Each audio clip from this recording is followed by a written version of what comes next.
Ano po, sir? Awol? Hindi po kami nag-awol, sir.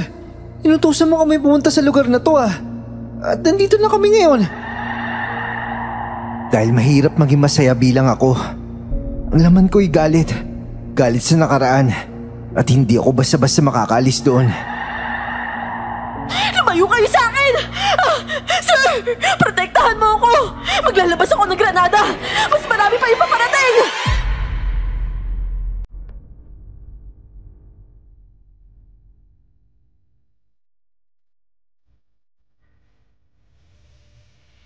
Magandang araw sa inyo mga kayanggaw.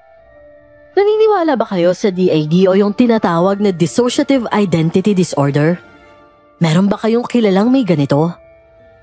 Nung una ko siyang nakilala, ang akala ko magaling lang talaga siyang magpanggap. Hindi ko inakalang may malalim palang kwento sa likod ng pabago-bago niyang pagkatao. Ang tinutukoy ko pong ito ay ang asawa ko na ngayon. Pero ang kwentong ito ay naganap nung kami magkasintahan pa lamang.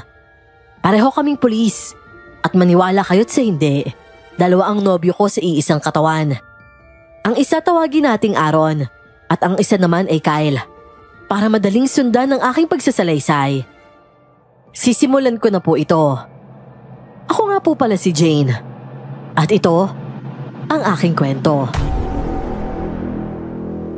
Bago ko po simula ng istorya, huwag kalimutang mag-subscribe bilang suporta sa ating channel. Oh, Jane. Ano yan? Lalim ng buntong hininga mo May problema ba? Ay, hindi ko kasi alam kung anong meron sa nanay ko at sa hepe natin Kagabi kasi napansin kong nawawala yung isang set ng hikaw at kwintas na binigay mo sa akin. Yung pala, suot ni Mama. At sabi pa ni Auntie Isabel, nadaanan niya raw si Mama sa isang restaurant kasama daw si Hepe. Ay nako. Ikaw nakauwi naman ng ligtas yung mama mo at naibalik naman niya yung pares ng kwintas tsaka yung hikaw na yun. Hayaan mo na. Wala naman masama kung may malalim silang connection sa isa't isa, di ba? Okay naman yung Hepe Araw naman, hindi naman yun yung ibig kong sabihin Ang sa akin lang naman, kung may kailangan si Mama, halimbawa, kailangan niya ng mga kung ano-ano. Hindi naman ako madamot magpahiram, di ba? Basta magpaalam lang naman siya. Hindi yung basta niya nalang kinukuha yung mga gamit ko para gamitin. Para naman hindi ako kabado kakaisip na baka mawala yung mga mahalagang gamit na bigay mo sa akin. Ang lalim kaya ng mga ibig sabihin ng mga yun. Iintindihan mo na lang, mahal. Nanay mo kasi yun Iawain mo kung ibang tao yan. At saka paalala lang si Kyle kasi yung nagbigay nun hindi ako. Sus, ikaw pa rin naman yun Iisa lang naman kayo Hoy, magkaiba kami no? Hindi ako si Kyle, si Aaron ako. Pero nasa iisang katawan lang kayo, no? Pero hindi nga ako si Kyle. Anong hindi? Ikaw pa rin siya. Sabihin mo kasi na ikaw pa rin siya. Kasi kung ipipilit mong magkaiba kayo, edi nagmukha akong lalakero. Ano ka ba naman? Ba't hindi mo itanong kay Kyle kung papayag siya na mag-iisa na lang kami? Sus, papayag yun syempre. Ako naman masusunod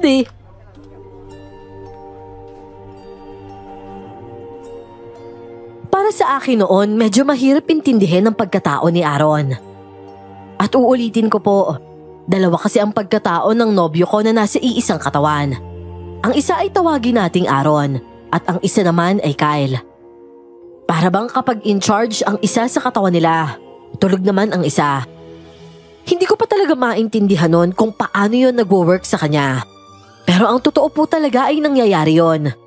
Para bang may isang kaluluwang permanenteng sumapi sa kanya at hindi na umalis. Mahirap na lang nun pagdating sa trabaho. Marunong mag-adjust si Kyle at hinahayaan niyang si Aaron ang haharap nun. Lalo na kung nasa opisina kami. Lalabas lang si Kyle kung kami na lang ang magkasama.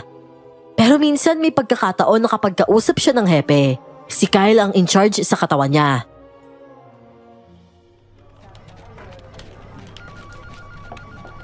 SPO-48 on. 8 on. Inuulit ko.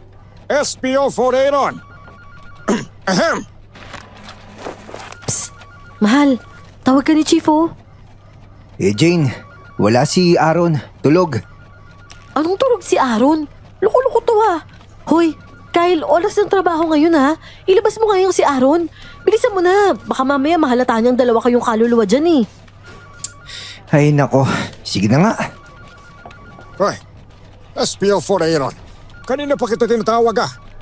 Bakit? Hindi mo ba ako naririnig? Nako, pasensya na sir. Nandiyan na po ako. Shh, mahal, kanina pa ba niya ako tinatawag? Si Kyle kasi, siya yung gumamit na naman ng katawan ko. Ay, salamat naman at umalis na si Kyle dyan sa katawan mo. Sige na, sumipot ka na muna dun. Oo, sandali lang.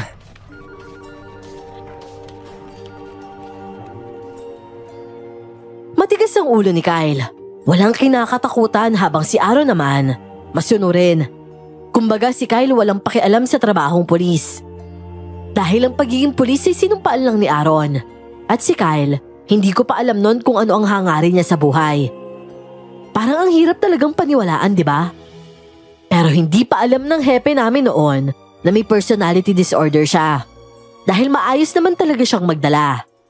Pero minsan may pagkakataon talaga na biglang susulpot si Kyle para lang maging sarkastiko sa kausap ni Aaron. Nang makapasok naman sa loob si Aaron, pinatawag rin ako ng hepe. Tungkol naman kasi noon sa relasyon namin ni Aaron. Wala naman kasing alam ang hepe. Pag oras kasi ng trabaho, sinasantabi na namin kung anong meron kami.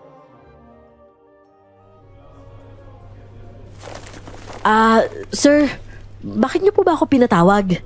May ipapagawa po ba kayo? Oo, meron. Total, kapag kayong dalawa ni Aaron na magkasama, laging positibo ang resulta. Kaya sa pagkakataong ito gusto ko kayong dalawa ulit ang magkasama. May umakyat na report na paulit-ulit na nangyayari mula sa pinakamaliit na bayan ng probinsya. Maraming unsolved cases roon na pareho lang ang kalakaran. Tingnan mo ang mga testimonya sa hawak ni Aaron. Sunod-sunod na pagkamatay ang problema ng bayang yon. Grabe to. Alala ng ganitong krimen sir ah. Nakakaya talaga ng kriminal to. Kaluluwa pa ba yung kriminal na yun? Parang karne na lang yung tingin sa tao ah. Sinabit gamit yung alambre tapos lusot sa mata. Grabe. Nakakawalang gana maghapunan nito. Ay nakusus. Makapagsabi ng hindi maghapunan. Para kang hindi pulis eh. Tingnan mo ang next page. Patingin nga ako niyan. Tapos ka na naman dyan, di ba? Oh, huminga ka muna na malalim ah. Grabe naman yan. Sobrang brutal naman yan. At saka itong isa tignan mo. Sinagasaan ng truck bawat biktima. Tapos parehas na truck lang yung sumagasa sa bawat pangyayari pero walang driver. Ano? Walang driver? Oh, ito yung sinasabi sa report eh. Walang driver ang truck. Tapos yung bangkay, natatagpuan na lang na wala rin dugo. Pero paano naman nangyari yun? Grabe naman yan, nakakatakot naman yan.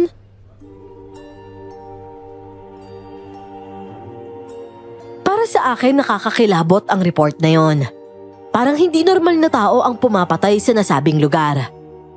Ang sabi naman ng hepe noon, tutulungan namin ang istasyon ng pulisya sa lugar na iresolba ang kaso ng patayan. Magaling kasi na pulis si Aaron. Isa siya sa mga hinahangaang pulis sa lugar namin.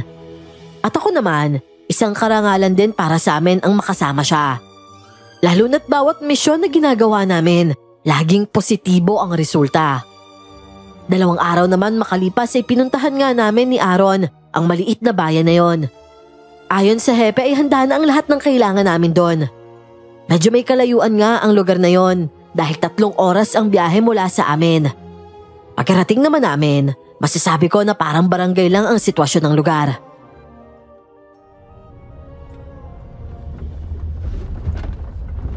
Kaya pala nasabing maliit lang yung lugar kasi halos walang ibang establishmento. Palengke lang tapos ukay-ukay. Yung matataas na building lang nila, ito munisipyo lang. Pero teka, bakit parang walang simbahan dito? Bah, oo nga no. Parang weird naman ng bayan na to. Bakit mawala simbahan? Kaya siguro may ganong krimen kasi kulang sa pananampalataya yung mismong lugar. Mukhang ganun na nga ah. Kung magsisimba sila, grabe, sa kabilang bayan pa talaga? Saan kaya yung police station dito? Hoy! Aaron! May lola, oh! Hoy! Diyos ko, Aaron! Nasagasaan mo yata! Ano? Naku, hindi ko nakita yung matanda. Nasobrahan ko ba? Teka lang titignan ko. Teka, bababa na rin ako.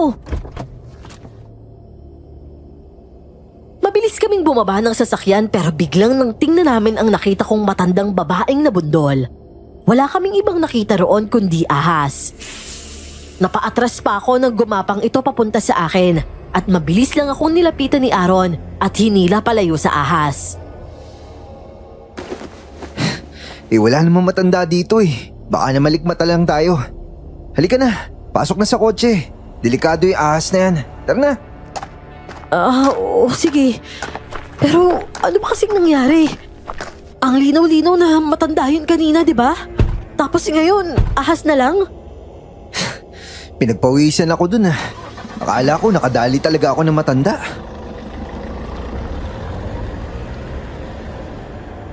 Pero nang paandarin niya ang sasakyan at pinatakbo ito, tiningnan ko ang ahas sa salamin. Pero napasinghap ako sa gulat nang makitang nandun ang matanda. Nakatayo sa hulihan mismo kung nasaan ang ahas kanina. Sinusundan ito ng tingin ng likuran ng sasakyan namin.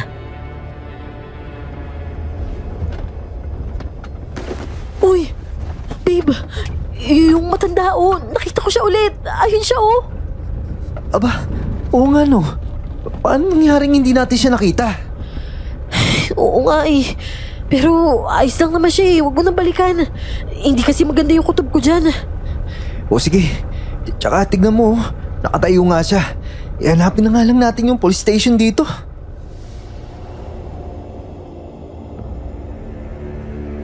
Nang makita naman namin ang police station ay agad na pinarada ni Aaron ang sasakyan sa harap nito. Yung police station noon parang ang tagal nang hindi napapaayos. Dahil halata na ang kalumaan nito, base sa pintura na nakikita namin. Bumaba kami ng sasakyan at pumasok sa loob nito. Tapos may pulis namang lumabas mula roon at hinarap kami. Oh, kayo na ba ang galing sa main office? Magandang araw po, sir. Opo, kami nga po yung galing sa main office. Ako nga po pala si SPO4 Aaron. At saka yung kasama ko po pala, si SPO2 Jane.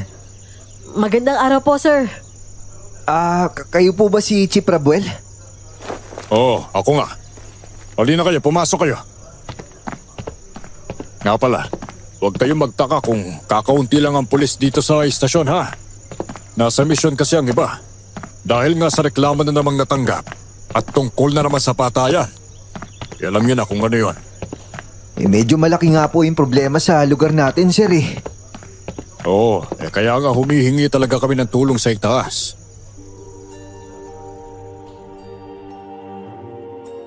Pakiramdam ko sa Hepe na yon wala siyang emosyon.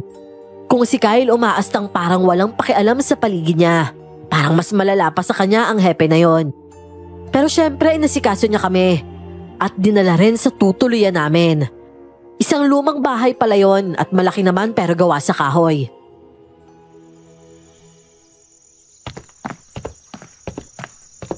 Pagpasensya nyo na kung medyo malayo itong lugar na ito kumpara sa mga estruktura ng lugar na nakasanayan ninyo ha. Wala kasing kadating-dating ang bayan na ito Kitang-kita nyo naman siguro ang resulta ano? Medyo nga po. Pero baka lang naman po hindi swak sa budget. Nga pala, bukas na natin pag-usapan yung tungkol sa kaso. Sa ngayon, magpahinga na muna kayo. Dahil alam kong malayo pa ang pinanggalingan ninyo. Oo, sige po, sir. Maraming salamat po pala. Kita na lang po tayo bukas. Nang umalis si Hepe ay humarap sa akin si Aaron. Puno ng tanong ang paraan ng pagtingin niya sa akin. Sinagot ko naman siya ng kibit-balikat. Alam ko kasing maging siya ay naramdaman ng kakaiba sa lugar. Hindi rin marami ang mga taong nakikita namin sa labas. Maaring babala nga ang mga napapansin namin. Pero bilang tao kasi, hindi naman tayo perpekto. Lalo na't hindi naman sa agarang pagkakataon, mauunawaan mo agad ang ibig sabihin ng sitwasyon. Hindi agad namin naisipang umalis sa lugar. Siyempre pinadala kami roon para alamin ang tunay na nangyayari. Kung sino nga ba talaga ang nasa likod ng patayan sa lugar na yon.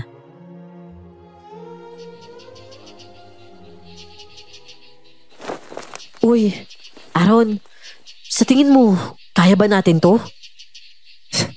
Kaya natin to, Jane. Hindi naman siguro tayo papadala dito kung hindi natin kaya, di ba? Pinili tayo para sa ganito eh. Ay, ewan ko ba? Pulis ako pero pakiramdam ko may kakaharapin tayong parang hindi angkop sa trabaho natin. Kaya nga malitong tinanggap yung trabaho. Ba't ba kayo pumayag? Kyle, ikaw ba yan? Si Aaron lang yung kausap ko tapos bigla ka namang sumusulpot. Bakit? Si Aaron lang ba yung kailangan mo? Sa susunod kasi magpakilala ka. Kasi nalilito ako eh, okay? Akala ko kasi si Aaron pa yung kausap ko eh, hindi na pala. Kasi si Aaron, hindi pa aalis kahit alam niya mapanganib. Ganun pa talaga yung pulis. Susugod kahit buhay nila yung nakataya. Dahil nga may sinumpaan kaming tungkulin. Akala ko ba naiintindihan mo yun dahil iisa lang kayo ng katawan? Basta. Hindi maganda yung kutob ko dito sa lugar na to kapag sumasapit yung gabi. Kaya ngayon pa lang, maganda na tayo ah. Oo, teka. Saan ka mapupunta? Saan pa ba? Di bibili ako ng walis. Walis?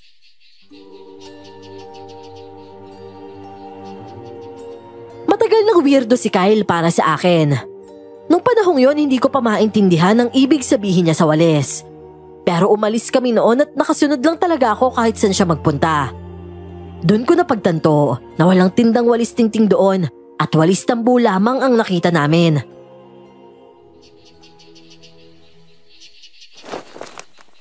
Ano ba klaseng lugar to? Walang walis? Tapos wala ring asin? Wala ring bawang? At higit sa lahat, walang simbahan. Ano ba kasing gagawin mo sa walis, Kyle? Ano ba to? Walang walis, walang asin tsaka bawang. Ano ba yan? Wala rin simbahan. Munisipyo tsaka police station lang. Hindi ko rin makita yung health center. Nako Jane, nagkamali nga kayo ni Aaron na pinuntahan lugar. Ha? Nagkamali? Pero ito yung utos ng hepe namin eh. Mag-isip nga kayo. Kaya ako siya yung nag-utos nito, may hindi siya magandang plano sa inyo. Hindi ko alam kung naniniwala ka sa aswang pero sa lugar na to, malakas talaga ang kutob ko na merong aswang na nakatira dito. Ano? At kailan ka pa nagkaroon ng kaalaman tungkol sa aswang? Alam mo bang ako talaga yung totoong Aaron? Ha? Ano bang ibig mong sabihin? Jane, ang pangalan ng katawan na to, Aaron. Pero wala siyang alam sa nakaraan nito. Kami nagkapalitan ng katauhan. Yung Aaron na kilala mo, wala siyang alam sa kung anong pinagdaanan ng katawan nito. Ako lang naman may dala lahat ng alaala eh. Lahat ng sakit. At saka yung pagiging Aaron. Yan yung katauhan na pinapangarap ko. Isang normal na buhay. Walang koneksyon sa mundo ng mga nilalang na yon. Oo, sige Kyle. Pero, teka, ano ba kinalaman niya sa bibili nating walis? Walang alam niya si Aaron eh, na yung walis panggamit pangontra sa aswang yon. Ha? Lalo mo lang ako nililito eh. Naguluhan talaga ako sa mga sinasabi niya. Ang pinagkaiba kasi ni Aaron at Kyle, hindi alam ni Aaron ang ginagawa ni Kyle. Kung paano ito maging in charge sa katawan nila. Samantalang si Kyle naman, alam na alam ang ginagawa ni Aaron. Mas lalong magulo para sa akin ang pagkatao nila sa iisang katawan lang. Pero kasi ang naiintindihan ko tungkol sa personality disorder na yon, nagsisimula ito sa matinding pang-aabuso ng iba sa isang tao na nagdudulot ng pag-exist ng isang katauhan. At sa sitwasyon ni Aaron at Kyle, hindi ko talaga alam kung sino na ang totoo. Kasi nung una, ang akala ko si Aaron talaga ang orihinal. Pero sa pagkakataong yon mukhang si Kyle nga talaga.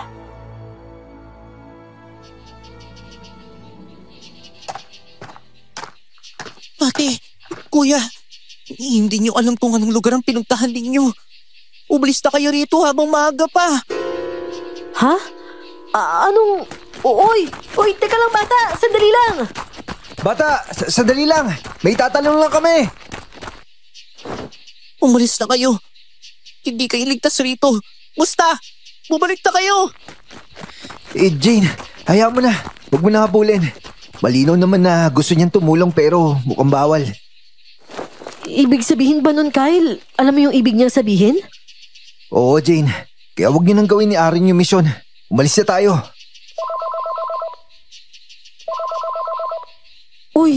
May tawag oh. Sino ba yan? Ito, yung hepe nyo. Kyle, si Aaron dapat yung kakausap sa kanya. Ay, sige na nga. Nandito na ako. Oh, nasaan na tayo, Jane? Ikaw na ba yan, Aaron? May tawag si sir. Sagutin mo na. Sige. Hello, sir?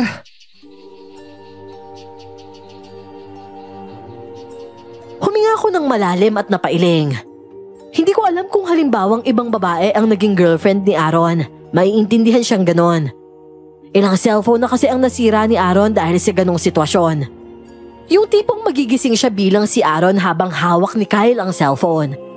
Kaya ang kinalalabasan, nabibitawan ito ni Aaron dahil hindi niya alam na may hawak pala siya.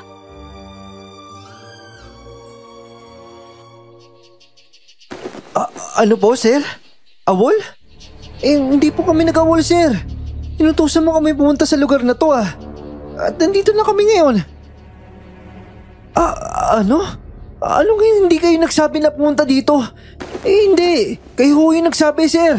Nasa iyo pa nga yung mga testimonya Nako, sir. Hindi po magandang biro yan, Nandito na po kami sa lugar na to. Utos mo to, sir, Oo, siya, sige. Kung ganun nga, babalik na lang po kami. Papakita namin yung patunay na utos niyo ho talaga to. Kakainis naman. Oh, ano nangyari? Ano ba sabi niya? Nag-awol daw tayo Nag-awol? Anong nag-awol? Pinadala niya tayo dito, di ba? Yun na nga yung sinasabi ko. Pero pilit niya sinasabi na wala daw siyang inutos na ganun. Halika na, bumalik na lang tayo. Ay, ano ba yung hepe natin? Hindi kaya may personality disorder din yun katulad mo? Paano naman nangyari na hindi niya utos to? Dalawa tayong humarap dun. Tara na, umalis na lang tayo. Mukhang may hindi ako nararamdaman sa lugar na to Tsaka ano bang ginagawa natin dito? Gusto raw kasing bumili ni Kyle ng walis. Kaso wala ngang tinda. Wala rin dito kahit asin o di kaya bawang. Nakakapagtaka nga ang lugar na to Para talagang hindi lugar ng mga tao. Ganon? Tara na. Mabuti pa, bumalik na lang tayo. Yung sasakyan, nasa labasan lang nito. Pwede tayo bumalik doon sa tinutuloyan natin. Diretso uwi na lang tayo. Ano? Paano yung gamit natin? Hihiyaan mo na yun. Ayoko nang balikan yun. Pulis ako pero aminado akong duwag ako ngayon. Tara na, habang may araw pa. Pero nang puntahan namin ang kinaroroonan ng sasakyan, nakakapagtaka na wala na ito roon. Kumunot ang noo ko at si Aaron naman ay hinarap ako at tinanong kung nasaan ang sasakyan. Aaron, nandito lang yun kanina Nandito? Wala naman dito sigurado ka bang dito yung lugar na pinag-iwanan nyo? Oo nga, sigurado ako nandito lang yun. Dito yung pinarada ni Kyle Ay, bakit ba kasi hindi mo alam yung ginagawa niya at siya naman alam niya yung ginagawa mo? Kapag lumaya siya, nahihirapan tuloy akong magpaliwanag sa'yo. Hindi na lang siya umimik sa reklamo ko. Nakonsensya naman ako dahil gumuhit ang lungkot sa mukha niya. Para bang naiparamdam ko sa kanya bigla na hindi siya normal at apektado ako. Kaya huminahon na lang ako at humingi ng pasensya. Hinanap na lang talaga namin ang sasakyan niya. Pero kahit saan kami magpunta, hindi na namin nakita yon. Mas nakikita na lang namin ang mga tao sa lugar na nakatingin sa amin. Pero kapag tiningnan namin pabalik, umiiwas sila ng tingin.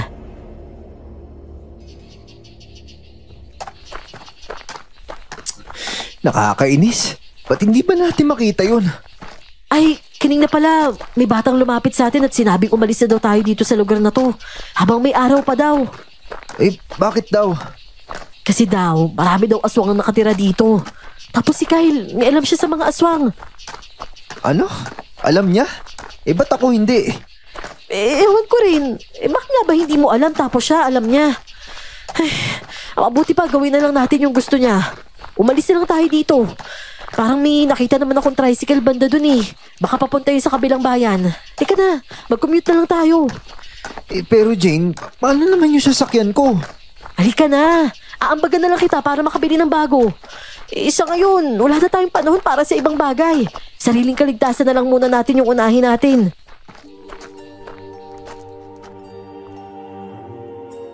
Yun nga ang ginawa namin. Lumapit kami sa paradahan ng mga tricycle. Tinanong pa ni Aaron ang driver kung pupunta pang bayan yon, pero hindi ito sumagot. Tumitig lang siya sa amin at si Aaron naman ay tinitigan rin siya.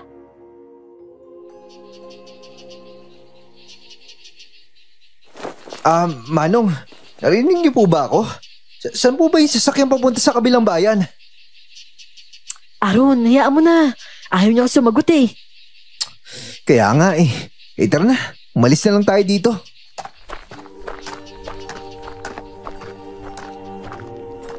Tumalikod kami noon habang naglalakad kami palayo. Napalingon ako sa mama na driver ng tricycle. Napaismid pa ito sa amin na siyang ikinakunot ng noo ko. Pero si Aaron noon, napahinto at mukhang iba na naman ang aura niya.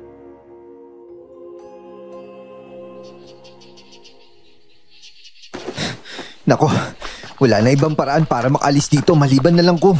Kyle? Kyle, ikaw ba yan? Uy, sandali, ano ba gagawin mo?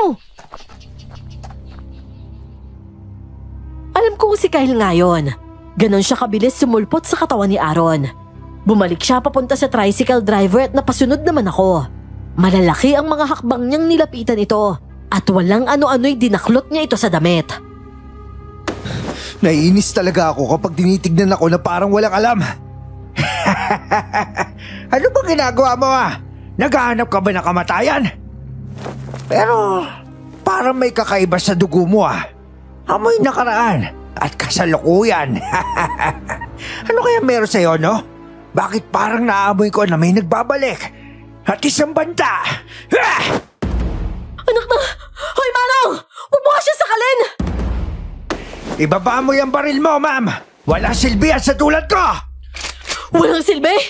Kapag kinalabit ko to sa bungo mo, ewan ko na lang kung para saan pa yung yabang mo. Bitawan mo yung kasama ko o mapipilitan akong saktan ka!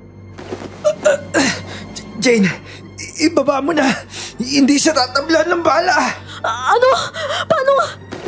Hindi siya tao, kaya wala epekto yung bala sa kanya. Pero ito... hayop ka! Anong ginamit mo? Anong meron sa balisong mo? Jane, tara na! Meron aswang! Sakay na! Diyos ko, Kyle! Yung mga kasama niya! Basta sumakay ka na! Bilisan mo!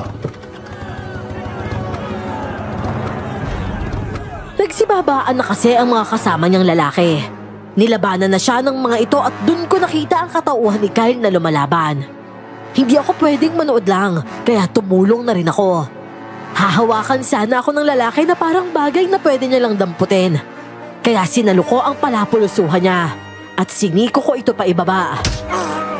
Napadaing siya sa ginawa ko at agad ko nang pinaikot ang braso niya para maibalibag ko siya sa lupa.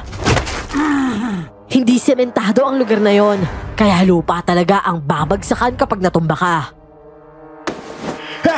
Ang lakas mo! Mga kasama! Huliin niyo sila! Huwag niyong mamalitin yan! Pareha sila may abilidad! Lalo na yung lalaki yan! Mukhang may alam! Yung braso ko nasaksak mo! Jane, huwag baril lang gamitin mo kundi kutsilyo! Dahil sa sinabi niya ay binalik ko ang baril sa bewang ko.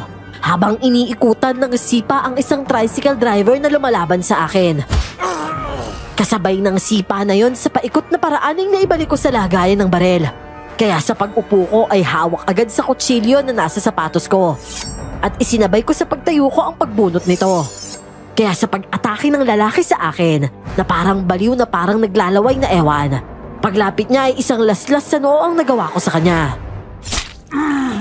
Jane, huwag kang mag-atubiling patayin yung mga yan. Hindi sila mga tao. Parang gano'n na nga. Naglalaway pa tong isa. Animal, hindi kayo pwedeng matalo ng mga yan. Mas malakas kayo sa kanila. Paano nangyari matatalo kayo? Leche, mas may sugat pa kayo kaysa sa kanila. Manahimik ka nga. Mas tantad ka pa ng sugat kaysa sa kasama mo. Tabi dyan.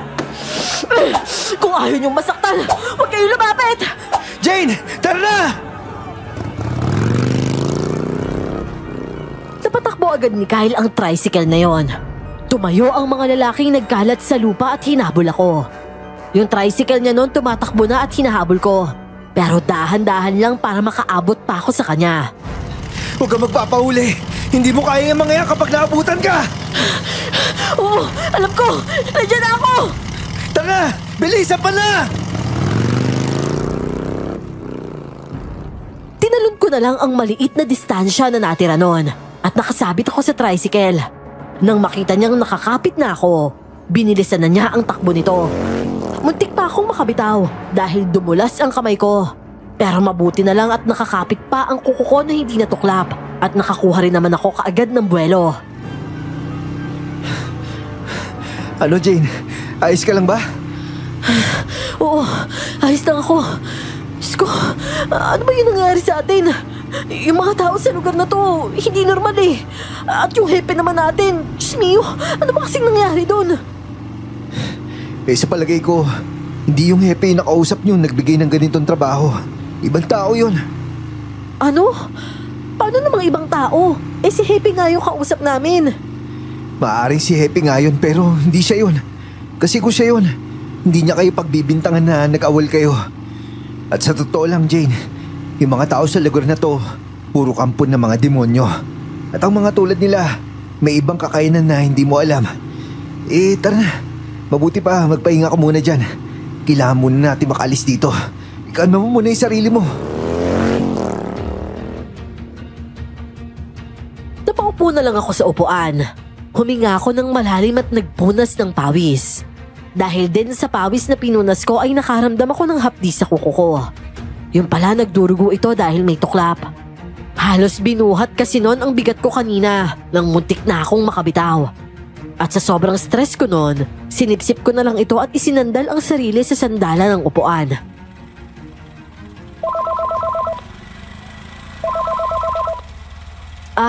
Hello po, sir? Hoy, Jane. Nasaan kayo ngayon, ha? Nasaan pa nga ba, sir? Di dito sa bahay na sinasabi mong puntahan namin. Hoy, Jane. Hindi ako nag-utos na puntahan ninyo ang lugar na yan. Pero, pakisabi kay Aaron na nakita ko na ang sinasabi niyang report. Pero hindi ako nagbigay nito. Sigurado ako doon. Pero, sir, ikaw po talaga yung kaharap namin nung araw na yon. Tinignan ko nga yung mga testimonya na yan, sir eh. At nakita ko yung validation para ma-assign kami sa lugar na to. Kaya pumayag po ako sumama kay Aaron. At saka, ikaw pa yung nagsabi, sir, na kapag kaming dalawa yung magkasama, laging positibo yung resulta ng kaso. At diba, yun yung rason nyo kaya mo kami pinadala dito? Sir, ikaw din po yung nag-provide ng accommodation. Paano nyo naman po nasasabi na hindi po ikaw yun? Pues, mukhang hindi ako ang taong kaharap ninyo. Paano naman po nangyari yun, sir? Ikaw na ikaw po yun. Habang nagsasalita ka, kita-kita ko yung galaw ng ilong mo. Kung paano mo yun kamutin habang nagpapaliwanag ng rason kung bakit namin kailangan pumunta dito. Pampihira naman. Nadali pa ang ilong ko eh. Oo na, hindi na ako makikipagtalo. Sapat naman ang ebidensyang sinabi ninyo pero hindi ako nag-utos sa inyo. Kasi noong araw na yun wala ako sa opisina eh. May iba akong inasikaso noon. Kaya ang gagawin ninyo ngayon, umuwi na kayo dito. Naiintindihan nyo ba? Ang problema, sir, nawawala yung sasakyan namin eh. Ano? Paano? Hay nako. Gawin nyo ang lahat para manatiling ligtas dyan. Susunod na ako. Po, pero teka lang, sir. Yung mga tao kasi dito hindi normal. Alam ko. Kaya nga pupunta ako dyan eh. Sikapin ninyong manatiling ligtas ha. Hahabulin kayo ng mga yan. Ganto pala. Puntahan ninyo ang lumang simbahan.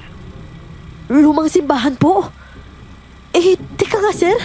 Bakit parang alam niyo po kung anong meron sa lugar? Basta, puntahan niyo na lang yung lumang simbahan.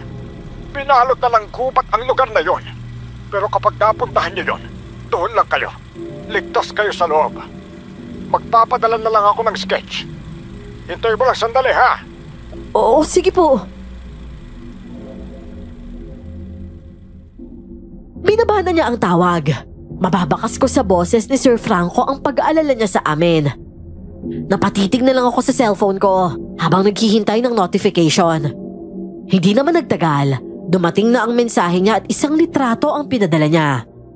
Pero sa pagkakataong yon, sinalubong kami ng mga tao parang mga adik ang aura sa labasan ng bayan. Nako, nalintikan na Jane. Nakabang na sila sa labasan. Kailangan na natin maghanap ng ibang daanan. Kyle, ikaw na naman ba yan? Nakausap ko si Sir Franco. Ang sabi niya hanapin daw natin yung simbahan.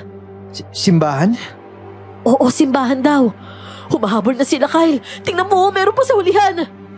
Tara na, kumapit ka maigi dyan. Hindi tayo makakadaan dito. Lumiko naman siya noon. Mas mabilis na kumpara kanina ang pagmamaneho niya ng tricycle. Nang nakadistansya na kami sa mga tao, nagiging payapa na ang takbo nun. Napatingin ako sa oras at malapit nang mag-alas 5. Inisip ko na lang na mas maigi nang lumabas sa lugar kaysa hanapin ang simbahan na sinasabi ng hepe namin. Kyle, ano na? Saan na tayo dadaan? Teka lang. Nag-iisip ako. Naging pamilyar na sa akin to lugar na to eh. Kasi pakiramdam ko, dati na ako nandito. Ano? Alam mo, ang weirdo na ni Sir Franco. Nabubuwang na ako kakaisip dito kung anong dapat gawin tapos kayo, mukhang may alam kayo dito sa lugar. Parang nangyari na kasi to eh. Alam mo yun? Teka, yung bata oh. Siya yun. Siya yung nagsabi sa atin na umalis na tayo. Baka naman pwedeng matanong yan. O sige, sandali lang ha. Bata, pwede ba magtanong? Alam na nila ang tungkol sa inyo. Hindi na kayo makakalabas dito. Ha? Napapalibutan na nila ang buong bayan. Sinadya kayong pinadala rito para ialay. Alay? Alay para saan, bata? Alam mo yun, kapag naaalala mo ang nakaraan mo, may dahilan kung bakit ka nandyan sa katauhan na yan. Ano ba pinagsasasabi mo? Bata kasi, wala na kaming oras eh. Baka abutan kami ng gabi sa lugar na to. Pwede mo ba kaming tulungan? Kung pipilitin ninyong lumabas, papapahamak lang kayo. Mas maigi na puntahan nyo na lang ang lumang simbahan at buuin ulit ang espadang gawa sa pilak ni Ginoong Baraw. Yun lang ang pag-asa ninyo para malabanan ng mga aswang. Ginoong Baraw? Espadang gawa sa pilak? Pero bago ninyo makuha yun, kailangan nyo munang talunin ng mga hamon ni Orakulo. At sino naman yun? Si Orakulo, espiritu ng isang babaylan na may malinaw na pangitain. Ngunit may limitasyon ng pagpapahayag niya ng impormasyon. Sa kabila ng pagiging malinaw nito, nakaraan lang ang pwede niya sabihin. Bata, ano kasi, paano mo naman nalaman yung mga ganito? Bata ka lang naman. Hayaan mo na, Jane. Mukhang hindi naman siya ordinaryong bata eh. Pero bata, ano nga po ang pangalan mo? Popoy po. O sige, Popoy, pwede mo bang ituro sa amin kung asan yung simbahan? Ang gabay ay nasa kanya. Nasa akin? Napatingin sa akin si Kyle. Medyo blanco ang isip ko noon sa ibig sabihin ng bata. Siguro dahil sa gabay ang termino na sinabi niya, hindi ko agad naunawaan na sketch pala yon. Naintindihan ko na lang yon nang tapunan niya ng tingin ang cellphone. Kaya nang mapagtanto ko yon, napatingin ako kay Kyle at mahina itong tinanguan. Ayaw mo bang sumama sa amin, bata? Hindi na. Mas mapapahamak kayo kapag kasama ninyo ako. Kung ganun, iwan ka na namin dito ah. Jane, tara na. Ipakita mo na lang sa akin yung tinutukoy niya. Oo, sige. Bumalik kami sa pagsakay sa tricycle. Nang makalagpas kami sa lugar na yon, lumabas kami sa isang daanan kung saan may mga tao nang nakaabang roon. Nasa unahan na ako noon nakaupo. Kaya nang magpaulan ng pana ang mga binatilyo na kasagupa namin, hindi ako natamaan. Pero may ilan na tumama sa upuan na nasa likuran. Jane, tignan mo. Ito yung sinasabi ng bata na gabay. Mapa yan, di ba? Oo, galing to kay Hepe. At ito yung sketch papunta sa simbahan. Kung ganun, ikaw na magdikta ko saan ako liliko. Oo. Teka, anong nangyayari? Bakit ka huminto? Ako, nawalan na yata ng gasolina tong tricycle. Pero, ayun may 2 taon nakasunod sa atin. Diyos ko, hapon na talaga eh. Kaya pa ba natin makatakas dito? Walang imposible kung ayaw mo mamatay. Tara na, baba na dyan. Bumaba nga kami noon sa tricycle at tumakbo para matakasan ang dalawang lalaki na nakasunod sa amin. Pero napahinto kami nang biglang may matandang nakaharang sa daraanan namin. Hinawakan ni Kyle ang kamay ko. Pero ang matandang yon ay nakaturo sa isang direksyon at yon ay sa bandang kaliwa. Hinila naman ako ni Kyle papunta roon. Habang ang mga mata ko ay nasa matandang nakangisi na labas ang gilagid. Wala na kasi siyang ngipin. Teka lang Kyle, tama ba na sinunod natin siya? Oo, ramdam ko na dapat natin siya sundin. Huwag kang mag-alala. Malakas yung pakiramdam ko na tama to. Uy, Kyle! Kailangan yung sasakyan mo! Ayan o! Sinabi ko na nga ba hindi mali na sundin natin siya. Bilisan natin! Sakay ka agad! Salamat naman po, Diyos ko! Mabilis akong pumasok sa kabila at si Kyle naman ay nasa driver's seat. Agad niyang pinaandar ang sasakyan na yon at ako naman ay nakatutok na sa screen ng cellphone ko. Sinundan namin ang sketch na ginawa ni Franco hanggang sa binabagtas na namin ang daan na nasa gitna ng kagubatan. Grabe Kyle, parang nakakakilabot kahit yung ihip ng hangin rito ah. Parang hindi maganda sa pangamoy ko to. Sige na, isara mo na lang yung bintana ng kotse. Sa palagay ko kaya ganyan yung amoy ng hangin. Dahil mukhang dito matatagpuan yung mga bangkay ng tao na nakita natin sa report. Yung mga binitin? Kung mga aswang ang mga tao sa lugar na to, ibig sabihin pala talaga may hindi makataong aktibidad silang ginagawa dito. Nakakaduwag man pero sa isiping halos lahat sila dito ganun. Parang ang hirap makasurvive sa ganito. Teka, yung truck yun di ba? Nakita mo ba? Habang nagmamaneho siya ay tiningnan niya pa rin ang truck ng buhangin na nakaparada sa gilid ng daan. Hindi halatang umalis yun doon dahil kinakapitan ito ng mga baging. Kahit nilagpasan na namin yun, naiiwan pa rin ang paningin ko roon dahil sa kuryosidad.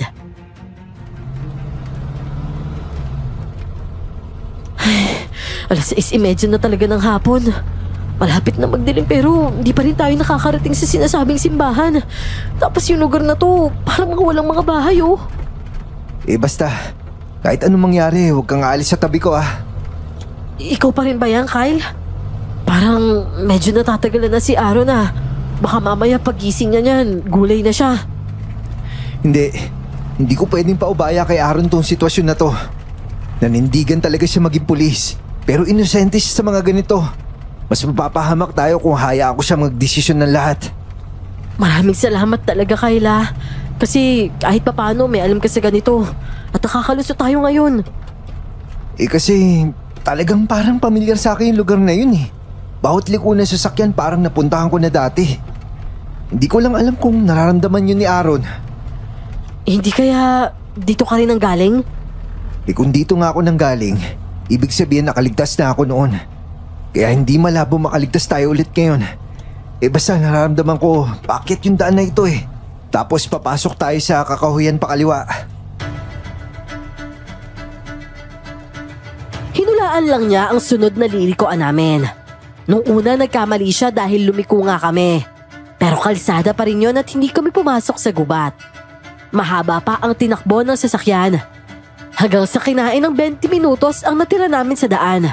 Bago namin narating ang sinabi niyang liliko kami pakaliwa sa loob ng kagubatan at may daan ding diretsyo noon. Kyle, ito na yata yung sinasabi mo oh. Sinasabi ko na nga meron akong nakaraan dito na hindi ko lang talaga alam kung kailan nangyari. Pero naaalala mo naman yung pinagdaanan mo nung bata ka, di ba? Oo, naalala ko naman. Pero kaya mo bang isa-isahin yung mga alaalang yun? Minaltrato ako ng bago asawa ng tatay ko nun eh. Lagi rin galit sa akin yung tatay ko. Naranasan ko isa ako. Binitin ng paulit-ulit at pinalo. Kaya alam ko kung saan ako lumaki. Kaya malinaw yun. Pero bakit iba yung kwento ni Aaron? Lumaki daw siya sa bahay ampunan. Totoo naman yun. Dahil nung nakulong yung tatay ko tsaka yung asawa niya, sa ampunan ako namuhay. Doon nag-exist si Kyle sa pagkatao ko. Dati ko siyang kausap. Dati siyang hindi makapagtimpi. Alam ng madre yung ugali ko noon bilang may dalawang pagkatao. Sinuri pa nga ako na espiritiste at sinabing dalawa yung kaluluwa ko sa isang katawan. Nahihirapan talaga ako noon dahil tinuturing ng mga tao sa simbahan na masamang kaluluwa yung isa. Pero binali ko yung paniniwala na yun. Sinabi kong papatunayan namin sa mga madre na nandun at sa pari na hindi kami masasamang espiritu, na wala talagang ganun sa amin. Pero ikaw, naniniwala ka ba na dalawang espiritu talaga yung nasa katawan mo? Mas naniniwala ako sa sinabi ng doktor na meron akong personality disorder. Dahil sa mga naranasan ko noon, sinasabi ng doktor na yung isang katauhan na meron ako ay bunga raw yun ng pangarap ko maging ibang tao. Tsaka ang lahat lang daw nasa isip ko lang to at hindi naman talaga dalawa yung kaluluwa ko. Kaya raw ako tinuring na may kondisyon sa pag-iisip. Alam mo, mas madali pang paniwalaan na may dalawang espiritu sa loob ng katawan mo kaysa sa ideyang hati lang yung isipan mo eh. Ang hirap kasing intindihin kung paano nagkakaroon ng dalawang magkaibang katauhan yung iisang utak. Lalo na kung wala kang kontrol sa alinman sa kanila. Mas may kontrol ako bilang Kyle at mas kaya kong hawakan si Aaron. Pero, di ba ikaw si Aaron at siya si Kyle? Siya lang naman ang naging Aaron dahil mataas ang pangarap niya sa sarili niya. At ikaw, naging Kyle dahil... Dahil mahirap maging masaya bilang ako. Ang laman ko'y galit. Galit sa nakaraan. At hindi ako basta-basta makakaalis doon. Kaya ito, nabuo si Kyle na naging Aaron. Nagigets mo ba? Baka nalilito ka na. Huwag kang mag-alala, naiintindihan ko. Salamat sa pagpapaintindi sa akin ha. Kahit paano, nabawasan yung bigat ng pag-aalala ko sa sitwasyon natin. Pero teka, bakit ka ba huminto? Dahil hanggang dito na lang tayo. Nandito na ba yung simbahan? Parang hindi naman natin nagamit yung sketch ni Sir Franco eh. Dire-diretso ka lang kasi kanina eh. Ginagayad kasi ako ng pakiramdam ko eh. Ang problema nga lang, madilim na. At kailangan pa natin umakyat doon, no? Ay, oo nga eh. Paano kaya kung may nakaabang pala doon sa taas? Hindi rin naman tayo ligtas dito kung nandito lang tayo sa loob ng sasakyan. Kailangan natin makarating sa simbahan. Ay, sige na nga. Ay, hindi ako pwedeng kabahan ng sobra-sobra nito. Jane, huwag mo hayaan manaig yung takot sa'yo. Pinapalambot niya yung katawan mo. At kahit halimo pa yung kalaban natin, hindi pa rin dapat magpadala sa takot. Labanan mo yan. At isipin mo gaano man kahirap yung sitwasyon. Kasama natin yung Diyos. Dinala namin ang mga dapat naming dalhin. Nagdala na lang ako noon ng backpack na ang laman ay flashlight, pagkain, tubig at jacket at saka armas. Nagdala ako ng ekstrang bala at may dala rin akong granada. Mas maigi na kasi na kahit papaano. Tablan man sila ng mga armas na yon o hindi, may magagamit pa rin akong panlaban sa kanila. Nang bumaba kami noon sa sasakyan, sobrang lamig ng hangin at may kasama pang tila nakakasulasok na amoy. Pagkasarado ng pintuan ay agad na hinawakan ni Kyle ang kamay ko at pumasok na kami sa napakasukal na bahagi ng gubat. May sementadong hagdan doon pababa sa tila ilog. At sa lugar na yon, iba't ibang kababalaghan na ang nararamdaman ko.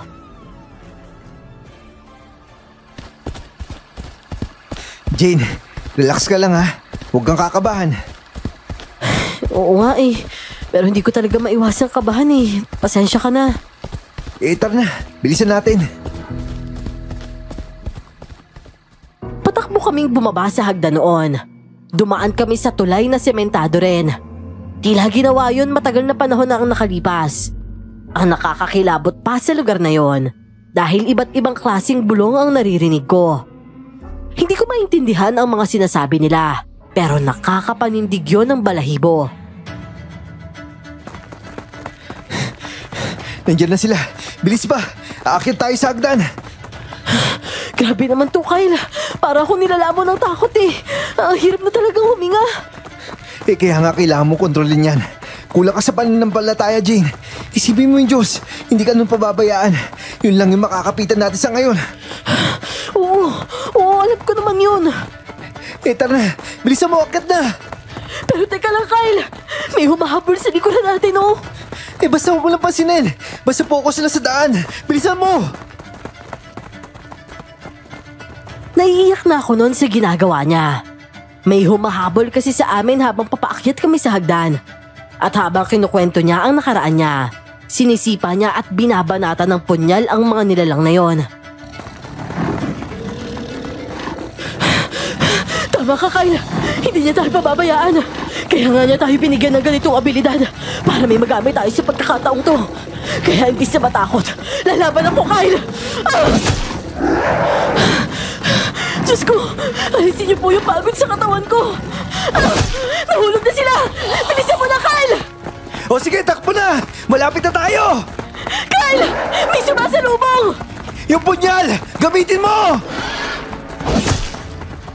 Tama ang sinabi niya. Bibigyan ka lang ng kahinaan kapag takot ka. Pero mawawala ang takot kapag gusto mong mabuhay. Nilabanan ko ang mga halimaw na sumasalubong sa akin sa hagdan. Mga nasaan yung tao sila, pero mga halimaw ang muka. Mas madali lang silang kalabanin dahil kasinlaki lang talaga sila ng mga tao. Bitawan mo ako! Aray!